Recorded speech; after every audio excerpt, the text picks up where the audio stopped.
Risa yang lahir dengan nama Riko adalah seorang transgender yang berjuang untuk menemukan jati diri di tengah-tengah stigma masyarakat sejak kecil. Riko merasa terjebak dalam tubuh yang tidak mencerminkan siapa diri yang sebenarnya hingga pada suatu hari. Jadi lu udah yakin kok buat melakukan ini semua? Ini bukan keputusan yang gampang kok. Coba lu pikir-pikir lagi deh. Takutnya nanti lu malah menyesal buat melakukan ini semua. Udah kok Din, gue udah mikirin ini bertahun-tahun. Gue mau ganti identitas gue jadi Risa dan gue mau hidup bahagia. Tapi kalau gue kasih saran ya, jangan pernah melakukan hal yang seperti itu sih. Karena itu benar-benar berbahaya buat diri lu dan buat kehidupan lu juga. Sebagai sahabat lu, gue gak mau lu nanti kenapa-kenapa. Dan belum lagi nanti lu harus siap dengan reaksi orang-orang dengan keputusan yang lu ambil. Ah, udah amat lah Din, gue gak peduli. Ini hidup-hidup gue yang jalanin, gue yang ngerasain, gue juga yang gak peduli sama orang-orang.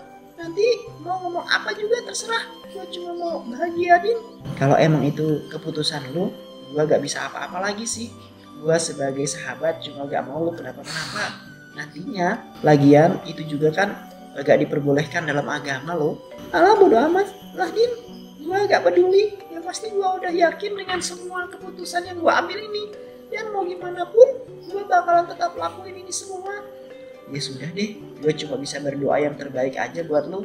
Gue juga udah gak bisa buat melarang lu lakuin ini semua.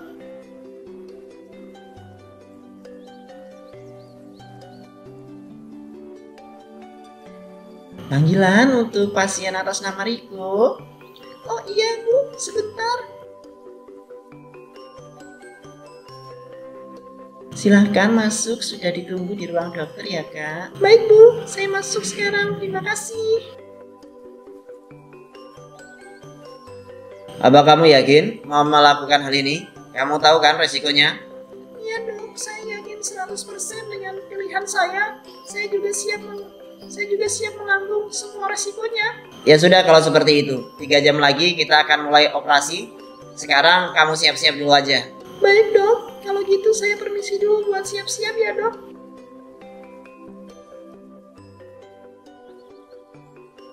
Waktu operasi pun tiba. Akhirnya waktu yang gue tunggu selama bertahun-tahun ini tiba juga. Dan setelah ini gue bisa jadi diri sendiri. Dan gue yakin ini bakalan jauh lebih bahagia.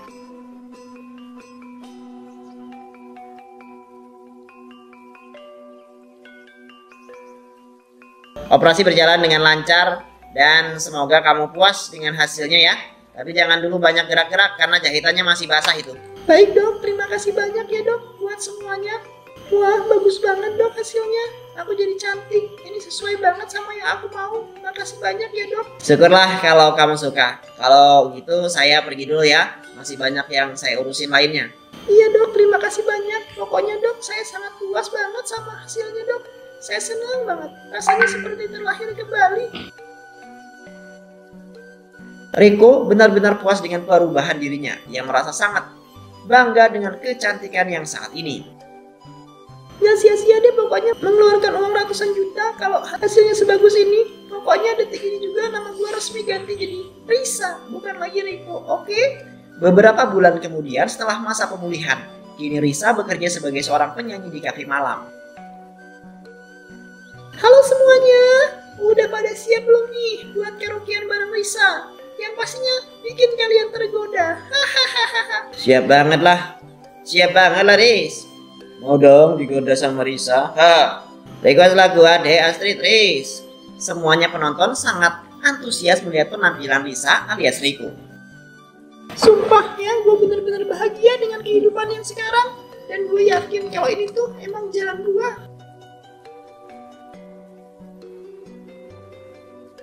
Lo lihat kan Din, tadi penampilan gue bagus banget. Orang-orang tuh pada happy lihat penampilan gue yang sekarang daripada dulu pas Riko. Iya sih bagus, tapi kan mereka gak tahu kalau lo aslinya itu siapa, Rik. Ya sudah sih, apa hubungannya coba sama masa lalu gue? Asal lo tahu aja ya Din, gue tuh merasa nyaman tuh jadi cewek. Ini tuh diri gue. Riko yang dulu itu salah tempat, ngerti gak sih lo? Serah lo lah Rik. Percuma juga gue ngomong toh, lo juga gak bakalan dengerin. Nah tuh lo tahu, udahlah Harusnya lu tuh dukung gue sebagai sahabat, bukan malah menasihati gue. Hei Dodol, denger ya. Bukannya gue gak mau dukung lo, tapi jalan yang lo pilih itu salah, Rik. Makanya gue nasihatin lo baik-baik ke jalan yang benar. Kayak hidup lo bener aja sih, Din. Si Dongo ini malah nasihatin juga. Iya, gue dengerin kok. Pakai telinga kanan, tapi keluar lagi nih lewat telinga kiri.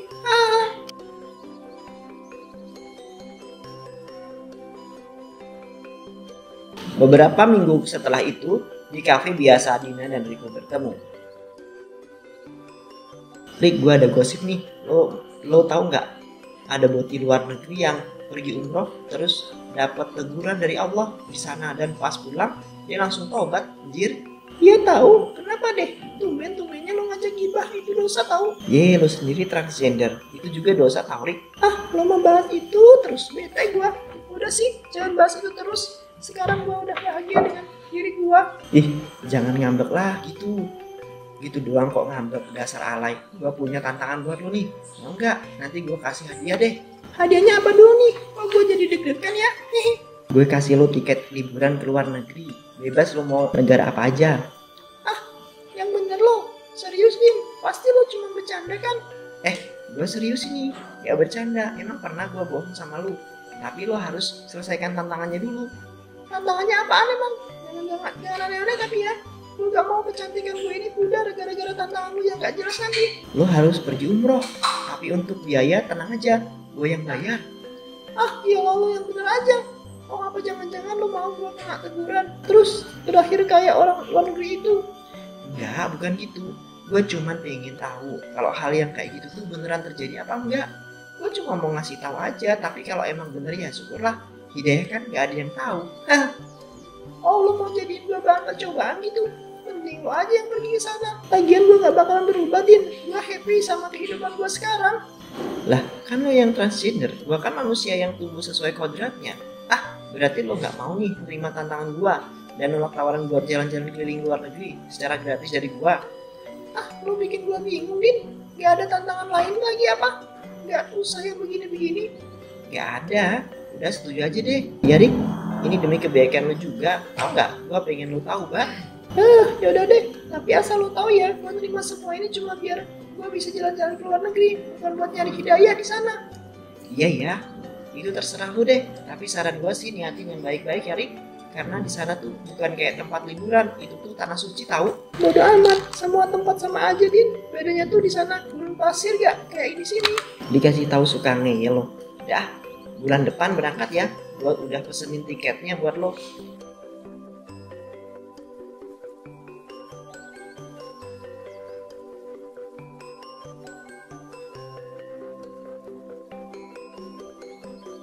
Bulan keberangkatan pun tiba. Saat di bandara, wih, yang mau berangkat umroh nih, cantik bener. Yakin lo mau? Kan lo cowok. Yakin lah, kenapa enggak? Gue tuh udah sepenuhnya jadi cewek, Din. Gue bukan cowok lagi, jangan ngaco deh lo. Iya, gue tahu lo udah jadi cewek, tapi kan kodrat lo cowok ya Riko. Ingat itu. Biarin aja, terserah gue lah. Gue juga kesana cuma buat menyelesaikan tantangan lo, biar bisa jalan-jalan ke luar negeri, bukan buat ibadah. Dan gue ngingetin lagi ya sama lo, kalau gue gak bakalan berubah. Gue bakal tetap jadi Risa, dan gue gak bakalan minta pengampunan apapun karena gue gak salah. Ini diri gue yang sebenarnya. Iya Pak Riko, Mbak Risa maksudnya. Ampun suhu. Ya lagian lo sendiri sok-sokan nyeramain gue. Iya banget. Kan gue cuma ngingetin aja Rik. Ya siapa tahu aja gitu lo sadar sama perbuatan lo. Gue sadar kok, Din, sama perbuatan gue sendiri.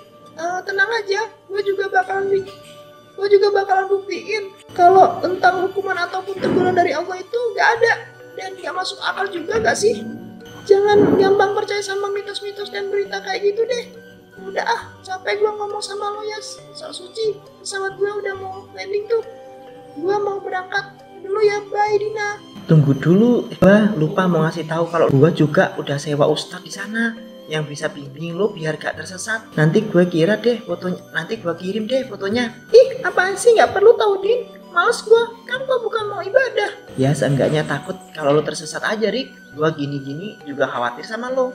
Lebay. Ya udahlah, gue berangkat dulu ya. Iya Rik, hati-hati ya. Niatin yang baik-baik Riko di sana.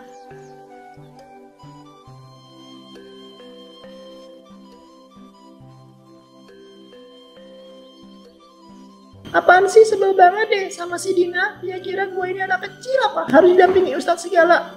Kalau misalkan nanti tersesat ya tinggal pakai Google Map aja. Ini tuh udah zaman digital kali.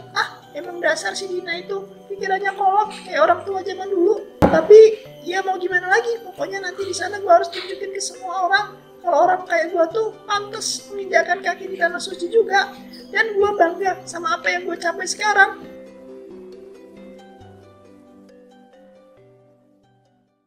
Tiba-tiba tiba di tanah suci.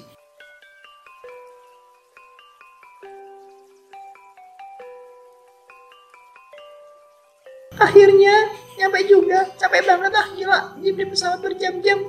Untung ini gratis, kalau enggak sayang banget duit gua dipakai cuma buat ke tempat yang gak seberapa ini.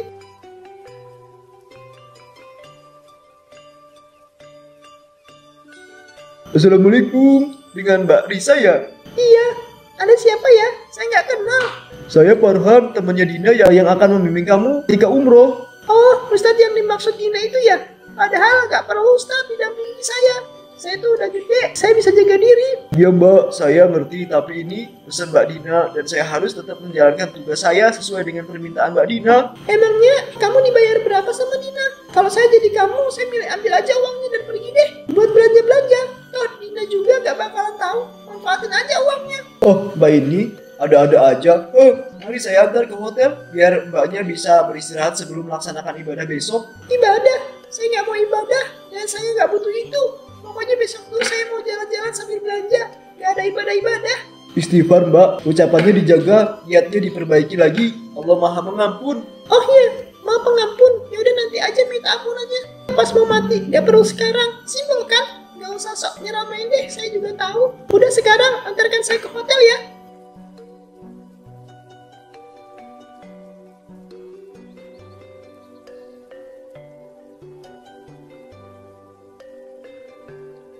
Emangnya umur Mbaknya berapa kalau boleh tahu? Kepo banget sih. Asal Ustadz tahu ya, saya tuh masih muda. Jadi gak bakalan cepat-cepat mati. Umur saya masih panjang. Tapi kan umur gak ada yang tahu Mbak. Siapa tahu besok kita dipanggil sama Yang Maha Kuasa. Maksud kamu ngomong gitu apa Kamu doain saya biar cepat mati besok. Bukan Mbak. Maksud saya bukan begitu. Saya cuma mengingatkan aja Mbaknya gak ada maksud doain yang buruk-buruk. Amit-amit deh Mbak. Semoga kita diberi umur yang panjang. Berisik. Kamu tuh sama aja kayak Dina. So suci. Saya gak perlu nasihat dari siapapun. Ini hidup saya dan saya yang jalani semua ini. Jadi stop deh sok-sok nasihatin. Lo juga belum tentu masuk surga. Iya Mbak. Maaf kalau ucapan saya bikin Mbaknya gak enak. Udahlah, mending diem aja lo. Asal lo tahu ya, gue gak takut sama lo. Walaupun lo ustadz terkenal sekalipun. Gue gak takut sama apapun. Bahkan dengan Allah juga gak berani ngasih gue teguran apapun. Selama hidup, gue bahagia aja tuh. Gak pernah merasa sedih atau sakit. Itu tandanya gue lebih disayang daripada orang-orang yang sok suci kayak lo. Walaupun gue gak pernah ibadah. Mbak Risa, kamarnya ada di lantai 2 ya, nomor 13. Dan kalau ada apa-apa, Mbaknya bisa menemui saya di kamar nomor 15. Atau juga bisa menelpon saya, ya. Ya, lagian saya juga gak mungkin butuh kamu.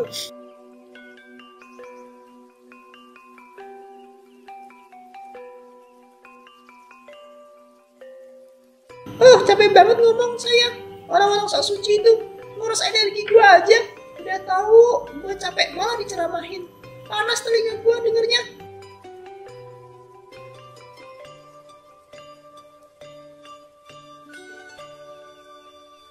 Halo Besti, gimana nih perjalanannya? Udah nyampe belum lo? Apaan sih? Jangan bilang lo nelpon buat nyeramain gue lagi ya. Gue baru banget nyampe di hotel nih. Enggak, gue cuma mau nanyain kabar lo aja. Takutnya malah kabur ke negara lain. Enggak lagi lah. Ya kali gue berjam-jam gue datang ke sini malah harus pergi lagi. Capek jir, pegel semua badan gue. Lebay lo, segitunya doang. Capek gimana kalau keliling dunia? Enggak lah, itu mah beda lagi. Lu kan tahu gue kesini tuh terpaksa buat menyelesaikan tantangan yang lu kasih. Sibjir, masih sama aja niat lo. Gue kira niatnya udah berubah. Hati-hati lo ya, jangan terlalu gegabah. Lo tuh di negeri orang, bahkan di tanah suci lo itu. Bodoh amat, peduli apa gue sama di tanah suci. Yang terpenting sekarang tuh gue harus siapin energi buat besok jalan-jalan. Jalan-jalan? Yang bener aja cuy. Harusnya lo tuh ibadah di sana. Itu tuh bukan tempat liburan. Pada umumnya itu tempat suci, tempat lo mendekatkan diri sama Allah dan minta pengampunan atas semua dosa-dosa lo, Rik. Berisikin. Udah, muak gue dari tadi dengerin orang ceramah. Maksudnya? Asal lo tahu ya, setibanya gue di sini, Ustadz sok suci suruhan lo itu udah menyeramain gue panjang lebar, Din. Sampai muak gue dengernya. Dan sekarang ditambah lo yang nyeramain gue lagi. Wah gila sih, sakit otak sama hati lo nih. GWS deh, ikut prihatin gue sama sikap dan kelakuan lo yang udah susah buat diobatin. Gue berharap sih lo bisa cepet-cepet dapet hidayah deh di sana. Alah bacot lo, gue gak peduli lah.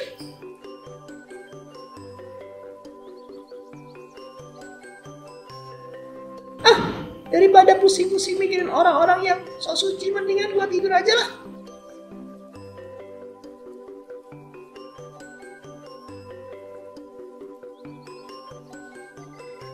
Allahu Akbar, Allahu Akbar, Allah. Ih berisik banget sih, yang gua orang tidur aja. Kenapa coba Ustadz itu milih hotel di sini? Kenapa gak milih hotel yang jauh dari sini biar gak berisik?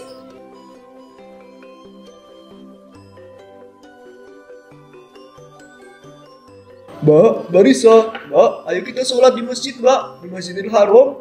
Apa sih Tat? Yang gua ajak, aku gak mau sholat, aku masih ngantuk. Kalau mau sholat, sholat aja sendiri. Sana, gak usah ngajak-ngajak orang, ganggu banget. Tapi Mbak, ini udah waktunya buat kita sholat, biar Mbaknya bisa merasakan keindahan kota Makkah. Ayo Mbak, kita sama-sama mendekatkan diri kepada Allah. Gua bilang enggak, lo ngerti gak sih gua tuh masih ngantuk. Dan gua juga gak tertarik buat lihat situasi sini. Itu gak penting, lo mending pergi deh. Sana sholat sendiri, sana. Gak usah ajak dan ganggu gua. Pergi lo, berisik tau gak? Lo mau lanjut tidur. Ya udah Mbak, kalau nggak mau ke Masjidil Haram, tapi jangan lupa sholat ya nanti di kamar.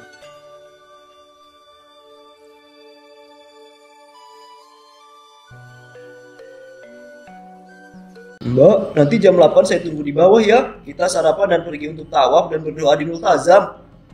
Tawaf, dah, saya gak tertarik. Dan saya juga gak perlu berdoa. Kalau berdoa dan gak berdoa gak ada bedanya kan? Ya gak ngerubah apapun. Gua yang gak pernah berdoa aja bisa hidup.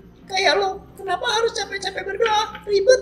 Tapi Mbak, kita coba dulu aja ke sana. Siapa tahu pas Mbak lihat secara langsung, hati dan pikiran Mbak terbuka. Dan Allah pastinya memanfaatkan semua kesalahan kita jika kita memang benar-benar mau bertaubat. Heh, denger ya Ustadz, gue gak perlu Allah. Buktinya gue masih bisa hidup sampai sekarang. Walaupun gak pernah ibadah, gue juga gak perlu minta pengampunan apapun. Karena ini hidup gue yang nentuin, ya diri gue sendiri. Astagfirullahaladzim Mbak, istighfar Mbak. Itu murtad, syahadat. Kita gak ada apa-apanya tanpa Allah. Mbak, kita hanya tanah yang diberi nyawa. Berisik lo. Gua mandi dulu, gerah, gua dengerin ceramah lo. Risa mematikan teleponnya dan pergi ke kamar mandi.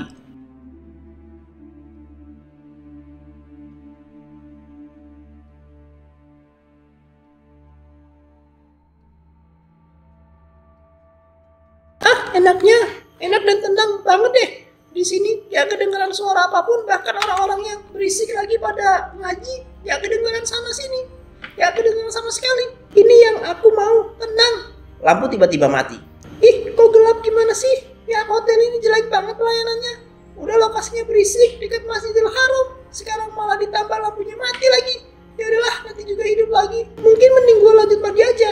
Risa melanjutkan mandinya tanpa menyadari masalah listrik. Hingga akhirnya Risa tak sengaja meraih perangkat listrik yang ada di dekatnya. Hingga akhirnya ia terkena arus listrik dengan tegangan yang tinggi.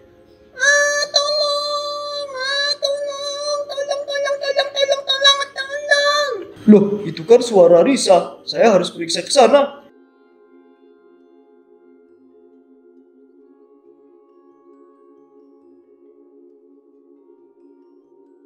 Bau hangus apa ini ya Allah? Apa jangan-jangan ini dari kamar mandi? Jangan-jangan ini dari kamar mandi. Karena tadi kan Risa bilang mau mandi. Ustadz Farhan pun memeriksa kamar mandi dan betapa terkejutnya dia melihat seorang dengan tubuh yang gosong dengan mata terbelalak yang benar-benar hancur, bahkan wajahnya pun sulit dikenali. Innalillahi wa inna ilaihi raji'un. Ya Allah, Risa.